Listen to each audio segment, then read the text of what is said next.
What wondrous love is this that caused the Lord of bliss to bear the dreadful curse for my soul, to bear the dreadful curse for my soul.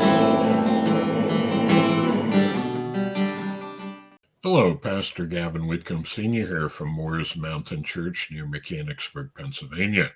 I'm the host of Old Testament Survey. So in connection with the Boiling Point podcast and Pastor Gavin Productions, we're going to look at the book of 1 Kings. So the book of 1 Kings, the author is uncertain, but the Jews believe that maybe Jeremiah the prophet may have been the author. If it was not he, it may have been someone else, another prophet that now in our day is unknown.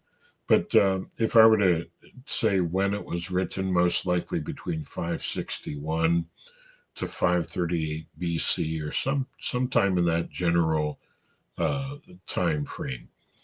Now, the book of 1 Kings, the theme is this. 1 Kings contains the history of Israel, covering the death of King David, the reign of King Solomon, and the beginning of the divided kingdom. So there are three prominent people. The three most prominent people in the book of 1 Kings would be King Solomon, King Ahab, and Elijah the prophet. Okay, and so there are basically 5 sections of the book. The final acts of David, then you have the reign of King Solomon, then you have the kingdom being divided between Israel and Judah, then you have the reign of King Ahab. He was a king in the northern kingdom of Israel, and King Ahab, the wicked king's contending with the prophet Elijah. And then near the last portion of the book are the reigns of Jehoshaphat and Ahaziah, and their reigns are summarized at the tail end of the book. So that's 1 Kings in a nutshell. So now let's go into a little more detail. The final acts of King David. King David is very aged. He's old, and in fact, he's ready to die, go to be with the Lord. And so Solomon, his son, becomes king. So the Lord appears to Solomon and says, Solomon, I want you to ask me anything. You know, obviously because of David being Solomon's father, and the Lord loved Solomon and showed favor towards him. So he said, hey, ask me whatever you want to ask me. And Solomon said, well, you know, I'm young, I'm inexperienced. I want to ask you, God, for judgment, that I may know how to judge your people Israel. I'm young, I'm inexperienced, I don't know how to go out and come in. So I need judgment so that I can do a good job at judging your people. So in other words, wisdom, discernment, discretion. And so that pleased the Lord. And the Lord said, you know, it pleased me that you asked for wisdom instead of, you didn't ask for wealth or for riches or to have the heads of your enemies, or no. So I'm going to give you wisdom and judgment, and I'm also going to give you riches and wealth and power and honor, and I'm going to give you these things along with it. So the Lord greatly blessed King Solomon, David's son. And so there was an incident where there were 2 women who, I believe they were harlots, and both of them had babies. And one of the women during the night accidentally rolled over on her baby and killed it, suffocated her baby, you know, accidentally. And so the next morning she saw that her baby was dead, so she switched her baby with the other woman's baby. And so the woman that woke up, she woke up next to a dead child, and she looked at it. Oh, no, my child's dead. Wait, this isn't my child. Hey, you have my baby. And so there was a squabble over this, a dispute over it. So they went to Solomon. So one woman claimed that the living child was hers. The other woman said, "No, this is my living child." So Solomon said, "All right, bring me a knife, a sword." So they brought him a sword, and he said, "Okay, we're going to cut this child in half, give half the baby to you and half the baby to the other."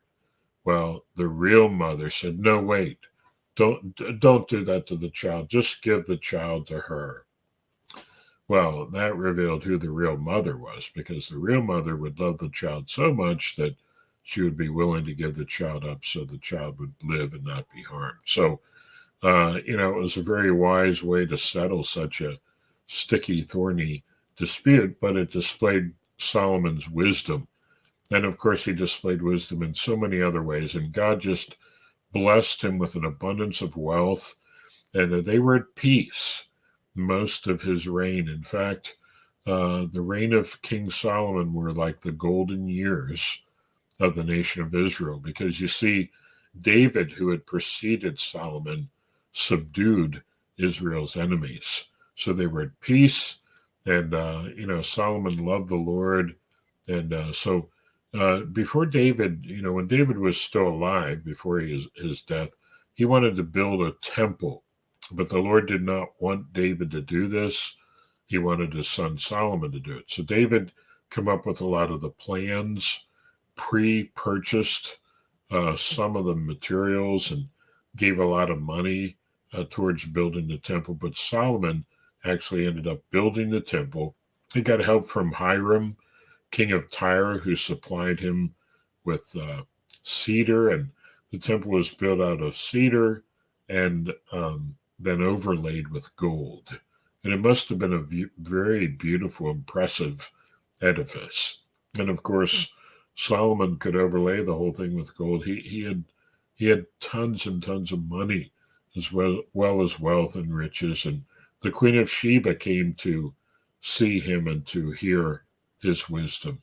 So Solomon built the temple and dedicated it. They had a wonderful celebration, all kinds of sacrifices offered, and the people that came had a wonderful feast in honor of the Lord. And the Lord was with Solomon and blessed him. But Solomon had a major failure in his life, as his father David did. Now let me read you what happened. 1 Kings 11. The King Solomon loved many strange women of the nations concerning which the Lord said to the children of Israel, "Ye shall not go into them, neither shall they come in unto you, for surely they will turn away your heart after their gods." Solomon clave unto these in love, and he had 700 wives, princesses, and 300 concubines. Now, let me read to you what chapter 11 says about Solomon and his foreign pagan wives that he shouldn't have married. It says, "His wives turned away his heart. For it came to pass when Solomon was old that his wives turned away his heart after other gods, and his heart was not perfect with the Lord his God, as was the heart of David his father. For Solomon went out after Ashtaroth, the goddess of the Zidonians, and after Milcom, the abomination of the Ammonites. And Solomon did evil in the sight of the Lord, and went not fully after the Lord, as did David his father." Now, I don't understand. How could that happen? But, the Bible says, "Let him that thinketh he standeth take heed, lest he fall." We need to be careful saying, "Oh, I could never do that," because if we get too overconfident in our own strength rather than the Lord and his strength, we can be vulnerable to sin and fall. So Solomon lost God's blessing.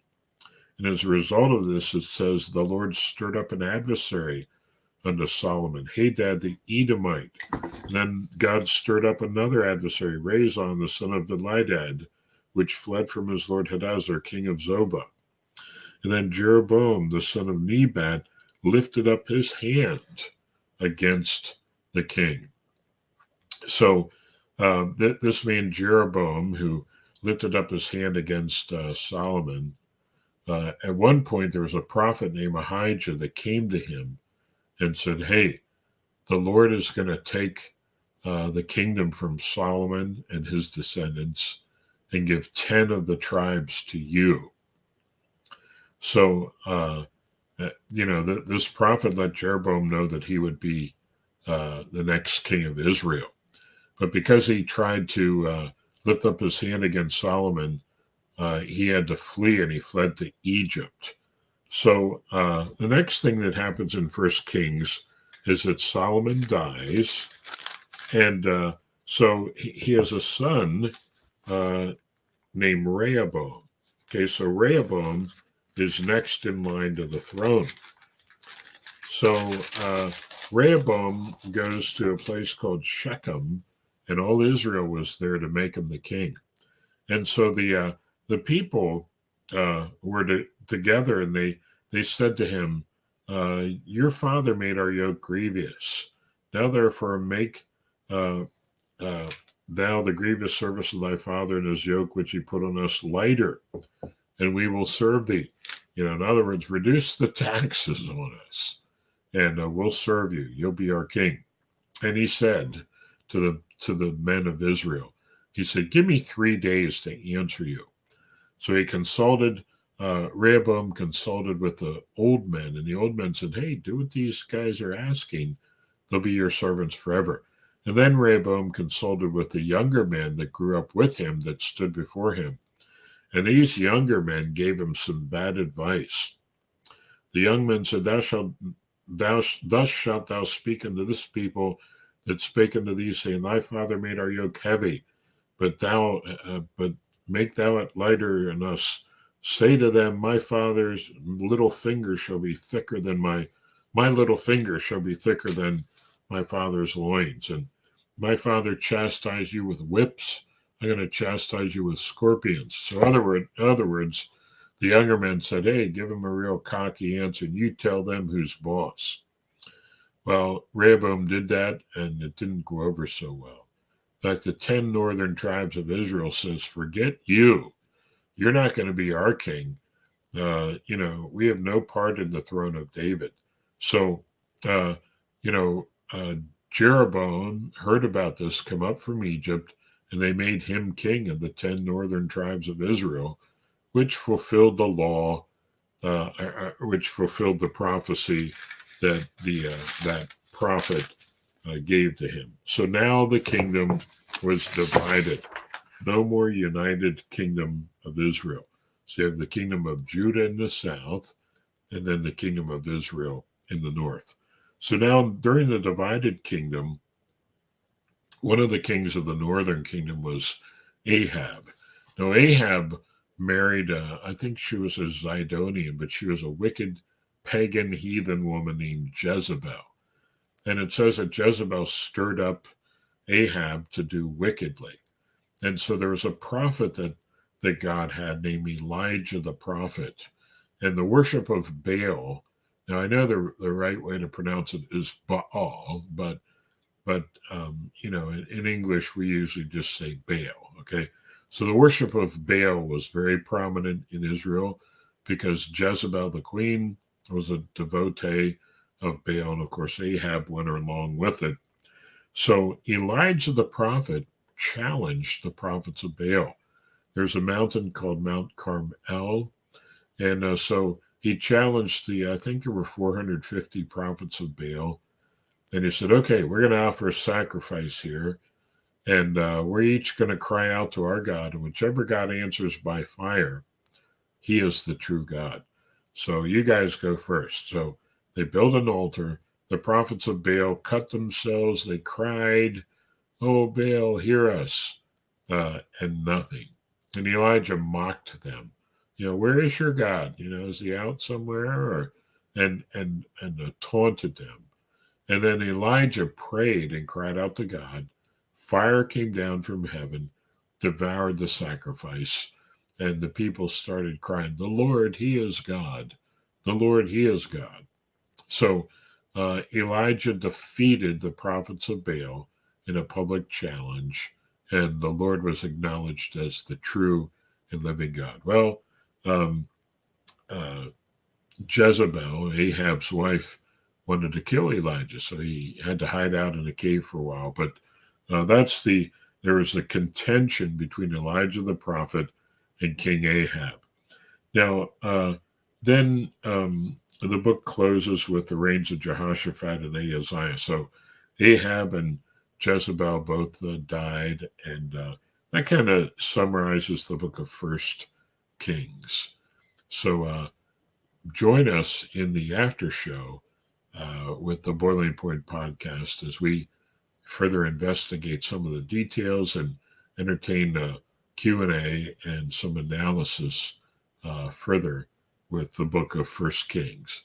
Thanks for being with me in this study of Old Testament survey, the book of First Kings.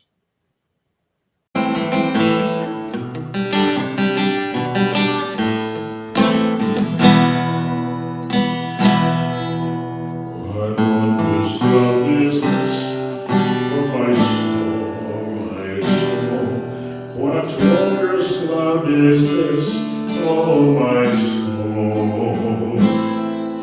What wondrous love is this? Here comes the Lord of bliss, to bear the dreadful curse for my soul,